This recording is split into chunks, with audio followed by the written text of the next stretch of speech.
Good morning সবাইকে। আশা করি তোমরা সবাই খুব ভালো আছো। অনুষ ব্লগে তোমাদের অনেক অনেক ওয়েলকাম, অনেক অনেক ভালোবাসা জানিয়ে আজকের ব্লগটি স্টার্ট করলাম। ভিডিওটির টাইটেল আর থাম্বনেল দেখে অবশ্যই তোমরা বুঝে গেছো আজকের ভিডিওর টপিকটা কী নিয়ে। তো চলো ভিডিওটা শুরু করা যাক। আমার বেশিরভাগ দিন এই ঠাকুর পুজো দিয়েই শুরু হয়। তো ওদিকে আমার ঠাকুর পুজো দেওয়া হয়ে গেছে, আর এদিকে আমি আমার মেয়ের কাজলটাটা একটু কাজল পেরে নিচ্ছি। কারণ পুজো দেওয়ার সময় আমার প্রদীপটা জ্বালিয়েছিলাম আর প্রদীপটা একটু তেল রয়ে গেছে। তো ভাবলাম কাজলটাটা পেরে নিই। আসলে দুদিন থেকে ভাবছিলাম যে কাজলটা পারবো কিন্তু হয়ে উঠছিল না। তো ভাবলাম আজকে কাজলটাটা পেরে নিই। আর আমি দোকানের কেনা কাজল ওকে পরাই না, আমি এইভাবেই প্রদীপের শেষে কাজল পেরে ওকে পরাই। তো এরপর রান্নাঘরে চলে এসেছি।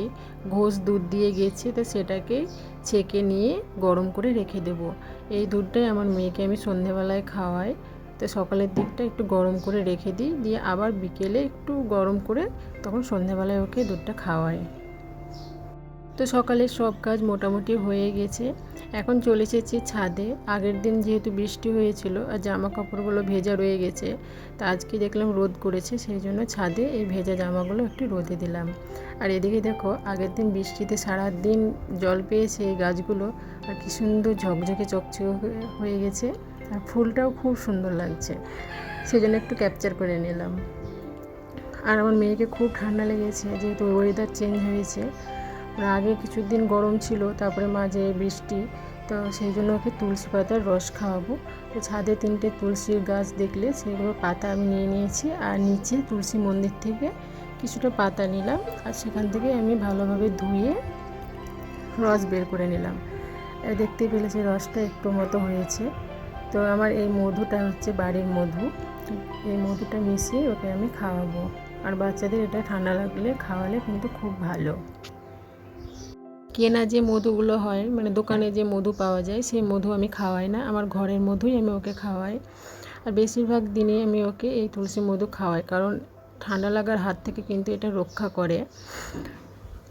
আর আমার মেয়ে দেখো কী সুন্দর খাচ্ছে।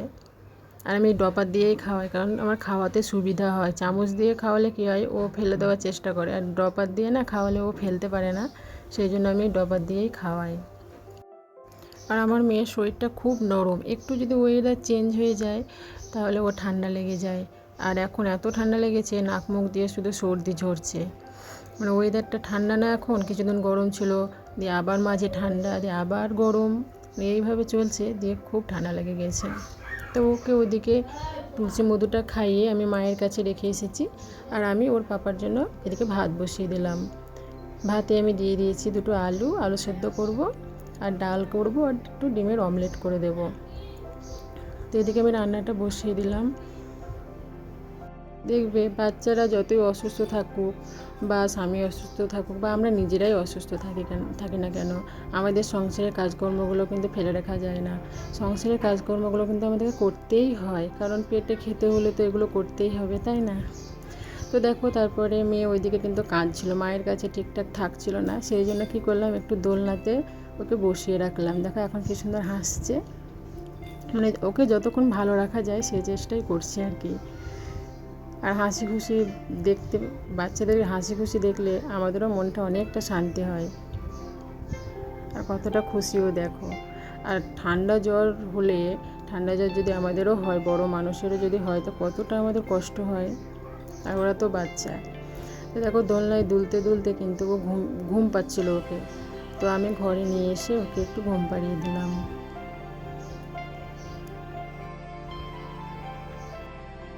তো ওদিকে তো মেয়ে ঘুমিয়ে পড়েছে, আর এর ফাঁকে আমার কিছু কাজ রয়েছে, মানে এই যে জামা প্যান্টগুলো পরিষ্কার করার, আমার মেয়ের কিছু জামা প্যান্ট রয়েছে আর ওর পাপার কিছু। তো এগুলোকে আমি এখন কেচে নেব, কারণ ও ঘুম থেকে উঠে পড়লে হয়তো আর সেরকমভাবে কাজ এগোবে না আমার, মানে কোল থেকে নামতেই চাইছে না, সবসময় কোলেই থাকছে। আসলে শরীরটা ভালো নেই, তো শরীরটা না ভালো লাগলে না কোনো কিছু ইচ্ছে করে না। তো এর ফাঁকে আমি এগুলোকে একটু পরিষ্কার করে কেচে নেব। আর বাড়িতে যদি ছোট ছেলে বা মেয়ে থাকে, তাহলে তাদের কিন্তু জামা প্যান্ট রোজ পরিষ্কার করতে হয়, আমরা সেটা ভালোভাবেই জানি। কারণ একবার জামা পরিয়ে রাখলে সেগুলো তো আর বারবার পরানো যায় না, এগুলো কেচে দিতে হয়। তো তারপরে দেখো আমি ছাদে চলে এসেছি, আর এই জামা প্যান্টগুলো এখন শুকাতে দেবো।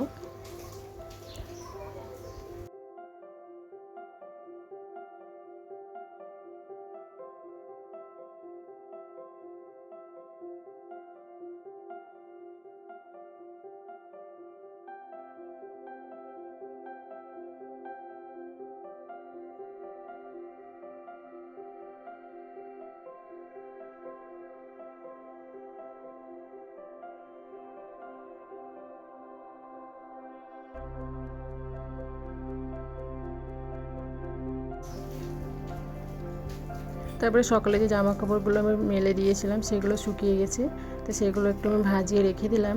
আর তার সঙ্গে সঙ্গে আমার ড্রেসিং টেবিলটাকে একটু পরিষ্কার করে মুছে নিলাম। আর ওদিকে আমার জামা প্যান্টগুলো কাচাকাচি করতে করতে কিন্তু আমার ভাতটা হয়ে গিয়েছিলো। তো ওদিকে এখন মা রয়েছে, মা দেখছে। তা আমি ভাবলাম যে টিভির এই জায়গাটা একটু পরিষ্কার করে নিই। মানে রোজ দিন পরিষ্কার করি কিন্তু এত ধুলো যে কোথা থেকে আসে বাবা জানি না। সবসময় দেখি এই জায়গাটা ধুলো পড়েই থাকে, পরিষ্কার করতেই থাকে আর ধুলো জমতেই থাকে। তা ভাবলাম এই টিভি জায়গাটা একটু পরিষ্কার করে নিই। আর এটা পরিষ্কার করতে করতে আর ওদিকে আমার মেয়েও ঘুম থেকে উঠে পড়েছে, তো ওকে নিয়ে একটু পরিষ্কার করে নিলাম। দেখো পরিষ্কার করার পর কত সুন্দর ঝকঝকে লাগছে, কিন্তু এই ঝকঝকেটা না বেশিক্ষণ থাকে না, শুধু ধুলো জমতেই থাকে। তো যাই হোক, ধুলো জমে গেলে আবার তখন পরিষ্কার করা যাবে, তাই না? আর ওদিকে আমার শাশুড়ি মা আমার হাজব্যান্ডকে খেতেও দিয়ে দিয়েছে, আর ও খেয়ে দিয়ে অফিসেও বেরিয়ে গিয়েছে। আমি আর ওদিকটাতে যাইনি। তারপরে দেখো আমি রান্নাঘরে চলে এসেছি। একটা হাতাতে, লোয়ার হাতাতে আমি সর্ষের তেল দিয়ে দিলাম, আর দিয়ে দিলাম মাসকলাই মানে কালো কলাই, আর দিয়ে দিলাম দুটো রসুন। এই তেলটা ভালোভাবে গরম করে নিয়ে একটু ঠান্ডা করতে রেখে দেবো, দিয়ে আমার মেয়েকে মালিশ করে দেবো। আর এই তেলটা দিয়ে যদি মালিশ করা যায় তো দেখবে ব্যথাগুলো দূর হয়ে যায়। ঠান্ডা জ্বর হলে আমাদের শরীরে যে একটা শরীরে কামড় দেয়, ব্যথা হয়, ছোট বাচ্চাদেরও কিন্তু সেটা হয়। কিন্তু এই তেলটা দিয়ে যদি মালিশ করে দেওয়া হয় ভালোভাবে, তো অনেকটা ওরা আরামে থাকে। তা আমি ভাবলাম এটা একটু মালিশ করে দেবো, আর গামছা দিয়ে গাটা মুছিয়ে দেবো। ওকে স্নান করাবো না, কারণ ওর শরীরে জ্বর রয়েছে আর নাক মুখ দিয়ে খুব সর্দি ঝরছে, সেই জন্য। এই তেলটা মাখালে কোনো সাইড ইফেক্ট হয় না, বরং উপকারী হয়। আমি যখনই মেয়েকে ঠান্ডা জ্বর হয় এই তেলটাই আমি এভাবে মাখাই। আর এই তেলটা না বুকে কোনোভাবেই দেওয়া যাবে না, কারণ বুকে দিলে ঠান্ডাটা জমে বসে যাবে, সেই জন্য বুকে দেওয়া যাবে না। পুরো শরীরে দেওয়া যাবে, শুধু বুকটা বাদে। আর দেখবে সর্দি যত নাক দিয়ে বেরিয়ে যায় ততই কিন্তু আরাম পাওয়া যায়। তো যাই হোক, এই তেলটা ভালোভাবে মালিশ করে নিয়ে ওকে আমি গামছা দিয়ে, ভেজা গামছা দিয়ে পুরো শরীরটা মুছিয়ে নেব।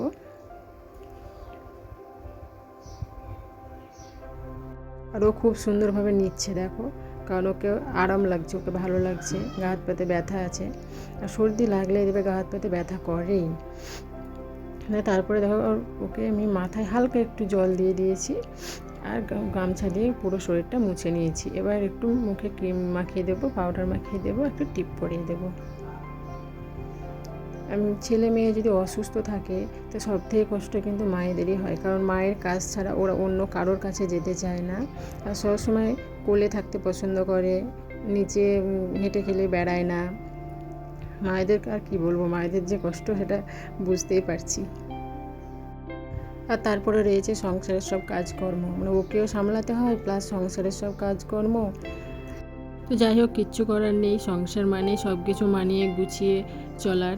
তো এখন ওকে আমি ভালোভাবে পরিষ্কার করে ফ্রেশ করে দিয়েছি।